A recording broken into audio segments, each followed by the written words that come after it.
আসসালামু আলাইকুম স্যার। ওয়ালাইকুম আসসালাম রহমতুল্লাহ বরকাত। সৌদি আরব রিয়াদ থেকে বলছিলাম। জি বলেন। শেখ, আমার বিয়ের সময় তো হানাফি মাঝহাবে যে সিস্টেম আছে, যে বিয়ে পড়ানোর সিস্টেমটা উকিল বাবা দিয়ে, সেইভাবেই আমার হয়েছিল। এবং হুম, আমার স্ত্রীর যে নামের যে সারনেম থাকে, সেটা তখন অন্য সারনেম বলেছিল, ভুল বলা হয়েছিল।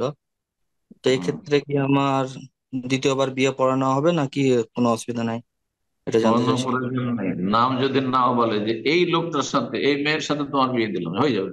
কথা বোঝা গেছে। সার নেম বলতে হবে আর এই নাম বলতে হবে। উদ্দেশ্য মেন, যদি উদ্দেশ্য ঠিক থাকে যে এই লোকের সাথে তোমার বিয়ে দিলাম বা এই মেয়ের সাথে তোমার বিয়ে দিলাম অমুক লোকের আহ মেয়ে, আর তারপরে কবুল বললাম, যথেষ্ট। আর মেয়ে কবুল করবে না, ছেলে কবুল করবে। মেয়ের সম্মতি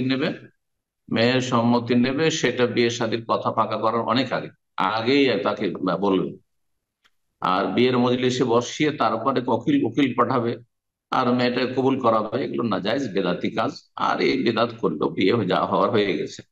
যেখানে অমুসলিমদের জাহিলি যুগের বিয়েকে নবী সাল্লাল্লাহু আলাইহি ওয়াসাল্লাম সাব্যস্ত করে রেখেছে। মক্কার কাফেররা যারা ইসলাম কবুল করেছে, কাফের মুশরিক ছিল, তাদের তো বিয়ে শাদী হয়েছে। সাহাবায়ে কেরাম রাদিয়াল্লাহু তাআলা বিয়ে শাদী হয়েছে জাহিলি যুগ। সেই সব বিয়ের তো নবায়ন করেনি, তো আপনার বিয়ের কেন নবায়ন করাতে হবে? বোঝা গেছে না? তো যেসব আহ, ভুল পদ্ধতিতে বিয়ে শাদী মুসলিম সমাজের হয়েছে, বিয়ে জায়েজ, আর যে গুনাহগুলি হয়েছে, যারা এই গুনাহগুলি করেছে তারা গুনাহগার। তওবা করলে আল্লাহ মাফ করবে, আর না হলে সে গুনার বোঝা নিয়ে রবের কাছে হাজির হবে। আল্লাহ রব্বুল সঠিক বুঝদান।